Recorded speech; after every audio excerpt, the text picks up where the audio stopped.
오늘 첫 번째로 인간은 왜 살아야 되느냐 하는 것입니다. 인간은 왜 살아야 되느냐 하는 문제 이전에 인간은 태어나면 무조건 살게 되어 있습니다. 아기가 태어나면 자동적으로 숨을 쉬게 되어 있고, 배가 고프면 너무나도 고통스럽기 때문에 젖을 달라고 막 떼를 쓰면서 울게 되어 있습니다. 그리고 아기들은 대부분의 시간을 잠을 자면서 보냅니다. 자는 동안에 아기는 자라기 때문입니다. 사람이 잠을 자지 않고서는 견딜 수가 없습니다. 그래서 잠을 못 잔 사람은 버스에서도 자고, 지하철에서도 자고, 교회에서도 자고. 그래서 처음부터 자다가 끝에 가서 아멘 있을지어다 아멘 할 때 여기가 어디지? 이러면서 정신 차리는 사람도 있습니다. 13절에 보면 사람마다 먹고 마시는 것과 수고함으로 낙을 누리는 그것이 하나님의 선물인 줄도 또한 알게 되었도다. 사람에게 있어서 이 먹는 재미가 없으면 참 살고 싶지가 않을 것입니다. 여자들은 시장에 가서 장을 정성스럽게 사서 오고, 음식 재료를 다듬고 음식을 끓이고 또 튀기고 이래서 맛있는 음식을 만들어 놓으면 벌써 시간이 많이 걸립니다. 2시간 이상 걸립니다. 또 그것을 이제 먹습니다. 남편도 먹고 아이들도 먹고 설거지도 하고 이러면 이제 3시간이 드는 겁니다. 거기다가 커피도 한잔하고 텔레비도 보고 이러면 이제 하루가 지나가게 됩니다. 어떤 사람이 병이 있어서 음식을 먹지 못한다거나 또는 다이어트를 하느라고 음식을 못 먹는다면 참 이 먹는 기쁨이 없습니다. 사람이 먹질 않으면 할 일이 없어요. 아침에 눈 떠가지고도 할 일이 없고 하루 종일 할 일이 없습니다. 왜냐하면 먹는 것이 그렇게 많은 부분을 차지하고 있기 때문입니다. 어떤 사람은 건강을 위해서 일일날 결심을 합니다. 올해는 5kg를 빼겠다. 올해는 10kg를 빼겠다. 그래서 막 굶습니다. 막 고통스럽게 굶는데 실제로 5kg, 10kg 빼는 사람들이 있습니다. 그래서 다른 사람들 앞에서 내가 5kg를 뺐노라, 나는 10kg를 뺐노라 막 자랑하면 다른 사람이 와 대단하다 그렇게 이야기를 합니다. 근데 조금 지나면 조금씩 늘어나기 시작하다가 5kg 도로 늘고 10kg 도로 늡니다. 왜냐하면 그 먹고자 하는 그 탐욕, 먹어야 되는 이 문제. 그래서 그냥 조금씩 그냥 먹다 보면 배고프면 먹고 심심하면 먹고 이러다 보면은 어느새 5kg, 10kg 돌아오는 것은 예사로 되는 겁니다. 50kg 빼겠다 그러면 영원히 5kg를 빼야 됩니다. 먹는 재미를 그냥 포기해버려야 돼요. 먹는 재미를 조금이라도 찾으면 돌아옵니다. 무시무시한 살이 돌아오게 됩니다. 그래서 다이어트 하는 사람들이 제일 저주하는 곳이 어딘가 하면 뷔페입니다. 뷔페는 사람을 부패하게 한다 그러면서 절대 올해는 안 간다고 결심을 합니다. 근데 어디서 살살 오늘 뷔페에서 모임이 있는데 오늘 가야 된다고 살살 가자 이러면 눈앞에 그 음식이 쫙 지나가면서 갑니다. 따라갑니다. 내가 따라가기는 가지만 절대로 나는 다이어트 한다고. 그래서 막상 가가지고는 거기서 뭐 김치 하나, 그리고 그 김밥 하나, 그리고 뭐 조그만 거 하나 딱 갖다 놓고 먹습니다. 다이어트를 해야 되기 때문에. 옆에 사람인데 묻습니다. 이거 얼마요? 6만 원이요. 아니 김밥 하나를 6만 원 주고 먹는 게 말이 됩니까? 올해 이번만 실컷 먹고 내일부터 굶자. 그래서 이제 왔다 갔다 하면 6그릇 7그릇, 그동안 6개월 동안 피눈물 나면서 굶었던 거 그냥 한 번에 그냥 싹 다 날아가는 것입니다. 그러면 숨쉬기가 힘들어져요. 그리고 마음에 슬픔과 후회가 막 밀려오기 시작합니다. 배를 막 뜯으면서 이거 어떻게 할 수 없을까? 벌써 늦었어요. 벌써 늦었어요. 부패한 곳에 간 이상은 그냥 돈이 아까워가지고 그냥 배 터지도록 먹게 돼 있는 겁니다.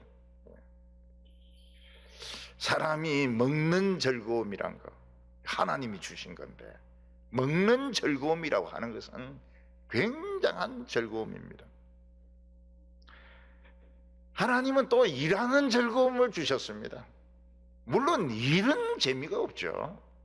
그러나 일을 해야 먹을 수 있기 때문에 사회는 그 사람의 학벌이나 실력에 따라서 굉장히 다양한 업종과 다양한 계급의 그런 일을 제공을 하고 있습니다. 사람들은 이제 어떻게 하든지 좋은 계급에 좋은 자기 시간을 가질 수 있는 그런 업종에서 일을 하려고 죽으라고 공부를 합니다. 그래서 어떤 사람은 뭐 높은 계급까지 오르고 국장까지 오르고, 어떤 사람은 장관까지 오르고, 어떤 사람은 뭐 판사도 하고 교수도 하고 뭐 학교 선생님도 하고.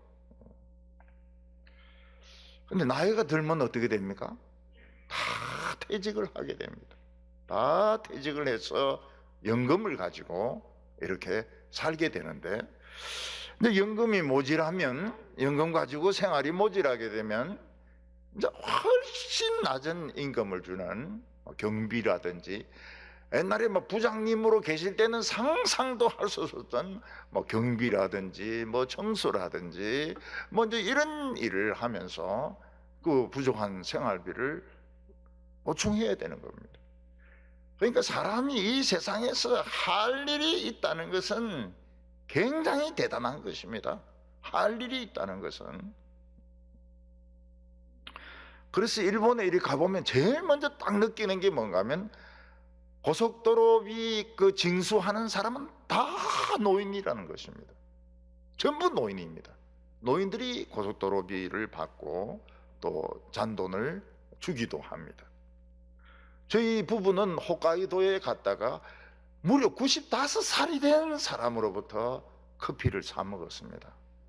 맛은 엉망이지만 95살 된 이 할아버지가 커피를 파는 거예요. 할 일이 있어요. 자기 할 일이 있어요. 그것도 라떼를 파는 겁니다. 라떼를 파는데, 야, 그 참 사람이 할 일이 있다. 95살인데 할 일이 있다 하는 것은 참 대단하게 보였습니다. 굉장히 즐겁대요. 예. 커피 파는 거 아주 즐겁대요.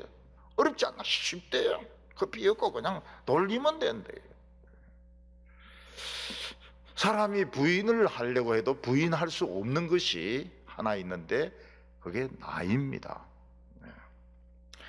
어린애는 자기가 아무리 어른이 되고 싶어서 코 밑에 수염을 달고 아버지가 피우던 담배를 피우고 아버지가 마시던 술잔에 남은 거 술 홀짝 마셔도 애입니다. 애는 애지 애가 갑자기 어른이 될 수가 없어요.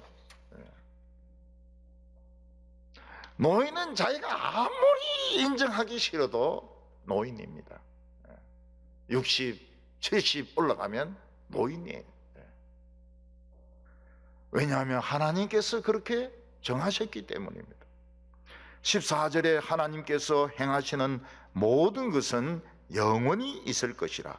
그 위에 더할 수도 없고 그것에서 덜할 수도 없나니, 하나님이 이와 같이 행하시면 사람들이 그의 앞에서 경외하려 하심인 줄 내가 알았도다. 사실 사람이 나이가 든다는 것은 참 공평한 것입니다. 어떤 사람은 그냥 한꺼번에 10살씩 막 이리 올라가는 사람 없습니다. 전 세계에 있는 사람들이 전부 다 똑같이 1년에 한 살씩밖에 못 올라갑니다. 한 살씩. 빨리 늙고 싶어도 빨리 늙을 수 없고, 안 늙으려고 해도 안 늙을 수 없고, 진짜 나이는 공평한 것입니다. 근데 사람들은 자기는 억울하다 그래요. 어떤 아이는 억울하다 그럽니다. 왜냐하면 나는 7살인데 키가 안 크거든요. 키가 안 크니까 이게 인생을 헛살았다는 거죠. 또 나이 든 노인들이 어떻습니까? 생각은 젊었을 때하고 똑같아요. 옛날에 뭐 연애할 때 같이 연애할 자신이 있고, 학교 다닐 때가 엊그제 같고, 군대에서 막 총 가지고 막 뛰고 막 굴리고 이럴 때가 꼭 엊그제 같습니다. 근데 사람들은 뭐라고 부릅니까? 노인이라고 부르고요. 예. 지하철 탈 때도 할인권 주고, 절에 들어갈 때도 면제고. 절의 면제는 좋은 것 같아요. 예. 절 면제. 지금 나는 똑같은데, 옛날하고 똑같은데, 옛날하고 마음은 하나도 변한 것이 없는데 똑같이 연애할 수도 있고, 지금 막 똑같이 그냥 돌아다닐 수도 있고, 왜 나를 노인이라고 부르느냐고. 그 요새 노인 나이가 이제 70으로 늘어났습니다. 늘어나도 노인은 노인인 거예요. 미켈란젤로가 만든 다비드 상을 보면 다윗은 영원히 젊을 것 같습니다. 나체로 물맷돌 들고 있는 다윗상을 보면 다윗은 영원한 청소년인 것 같아요. 근데 성경에 보면 어떻습니까? 다윗이 늙으니까 이 피가 잘 안 통하는 것 같아요. 몸이 추운 거예요. 아무리 이불을 덮어도 추운 거예요. 그래서 신하들이 몸이 펄펄 끓는 몸이 뜨거운 처녀 하나 구해가지고 이불 속에 넣어줍니다. 인간 난로로. 그래서 다윗은 뭐 따뜻해서 좋은데, 그 처녀는 어떻습니까? 처녀는 추운 영감들이 하나 안고 이렇게 밤새도록 있으려고 하니까 얼마나 춥겠어요. 아무리 소년 다윗이라 하더라도 늙으니까 별 수가 없는 거예요. 그래서 인정을 해야 됩니다.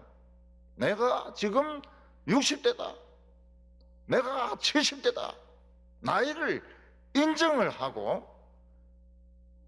그래야지 아닌 것처럼 노인 연령이 연장돼야 돼. 뭐 아무리 그렇게 해봐야 안 늙은 게 아닌 겁니다. 하나님이 정하셨어요. 어린이는 어린이로, 청소년은 청소년으로, 노인은 노인으로 인정할 것은 인정을 해야 되는 겁니다. 난 늙어가고 있다, 나는 죽어가고 있다, 나는 잘하고 있다, 인정을 해야 되는 겁니다. 오늘 두 번째는 우리 모든 인간에게는 하나님의 심판이 있다고 말씀하고 있습니다. 신약 히브리서에 보면 진짜 무서운 성경 구절이 하나 있습니다. 히브리서 9장 27절의 말씀인데, 한 번 죽는 것은 사람에게 정해진 것이요 그 후에는 심판이 있으리니. 사람은 이 세상에 딱 한 번만 살 수 있습니다. 두 번 살 수가 없어요. 한 번 살다가 마음에 안 들면 때려쳐버리고 또 한 번 살고, 이게 안 돼요. 우리 인간은 그냥 한 번만 살고 한 번으로 끝나는 겁니다. 단번으로 끝나요. 틀린 것을 고칠 수가 없습니다. 틀린 것을 바꿀 수가 없어요. 틀린 인생을. 사람이 이 세상에 태어나게 한 것은 하나님이 태어나게 하신 겁니다. 자기가 태어나고 싶어서 태어난 사람은 아무도 없어요.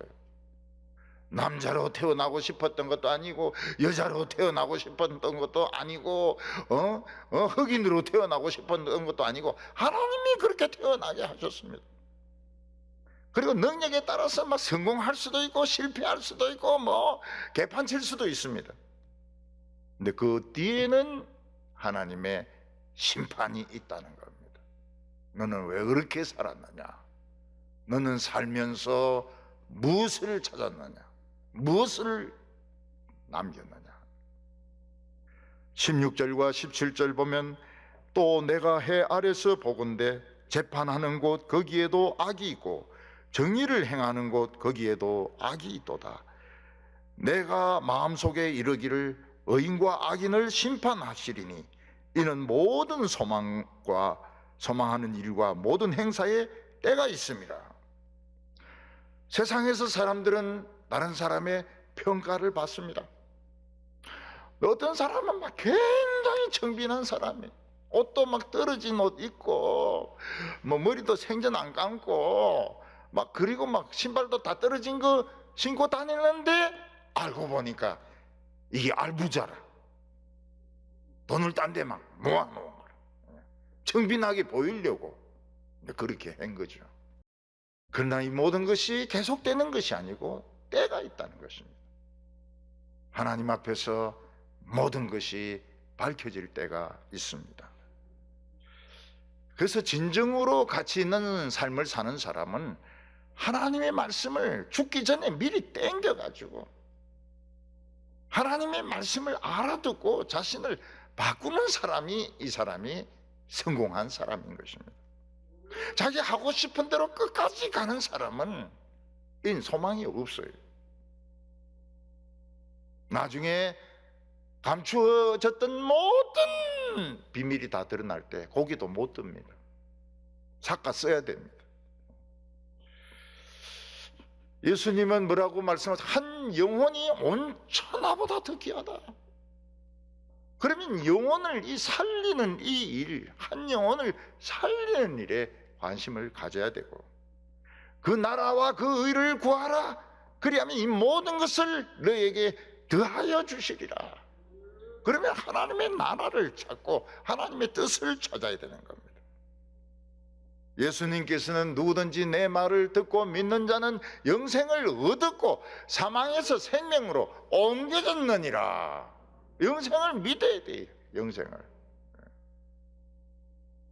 누구든지 하나님 말씀을 미리 듣고 자기가 믿는 바를, 자기의 가치관을 살아가는 것을 바꾸는 사람이, 이 사람이 현명한 사람이고 의로운 사람인 것입니다. 오늘 마지막으로 사람이 짐승과 뭐가 다르냐 하는 것입니다. 사람이 짐승을 키워보면 짐승이 어떤 때는 사람보다 나은 것 같을 때가 있어요. 어떤 개는 막 주인이 올 때 되면 문 앞에 딱 앉아 있다가 주인이 들어오면 막 이리 뛰고 저리 뛰고 이러면서 막 환영을 합니다. 주인 웰컴 이러면서 막 환영을 하고요. 주인이 전쟁터에 나가서 죽어서 안 들어오니까 막 매일 역에 나가서 주인 올 때까지 기다리는 개도 있고, 주인이 굶어서 죽었으니까 주인이 쓰던 그 처궁기 앞에 개가 고개를 쳐박고 맨날 그 주인의 노래를 듣는 그런 개도 있습니다. 요즘은 막 예쁜 개들이 얼마나 많은지 그 개 사진도 함부로 못 찍어요. 개들도 그 모델이기 때문에 그 허락 받고 개 사진 찍어야 됩니다. 어떤 개는 막 선글라스를 탁 끼고 이렇게 가더라고요. 그래서 그 개 그 주인인데 물어봤죠. 사진 찍어도 되냐 이러니까 찍어도 된대. 그래서 하나 찍었죠. 선글라스 낀 개 사진 하나 찍었죠. 막 개를 막 너무 사랑해가지고 막 품에 막 이리 안고 추운 길을 가는데 반은 애고 반은 개입니다. 다 애가 아니. 그래 어느 집에 이 개가 잘 물어요. 주인도 물고 손님도 물고. 그래서 내가 물어봤어요. 너는 개지옥을 믿냐? 어? 개들이 가는 지옥을 믿냐? 이러니까 개지옥이 있을 것 같아요. 나쁜 개, 저 집 개는 말 안 하고 저 집 개는 어르렁거리고 사람 물고 이러니까 개지옥에 갈 것 같아요. 너희 개는 개천국에 갈 것 같아요. 저 집 개니까. 짐승들은 놀랍지만 정신은 있습니다. 개도 닭도 정신은 다 있어요. 그렇지만 영혼이 없어가지고 하나님을 모릅니다. 하나님 모릅니다.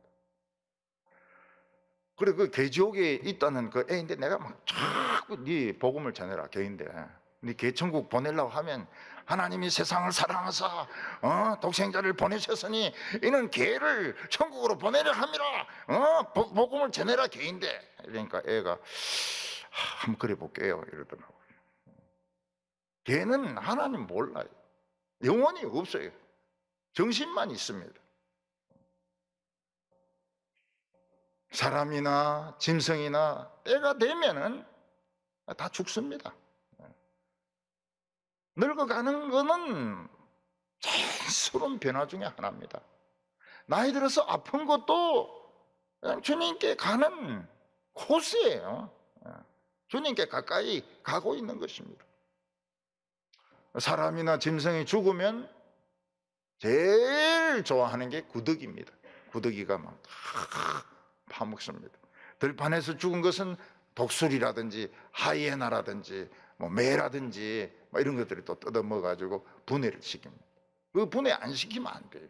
안 시키면 전염병이 돌고 또 시체들이 막 들판에 널려 있게 됩니다. 근데 솔로몬은 놀라운 사실을 발견했습니다.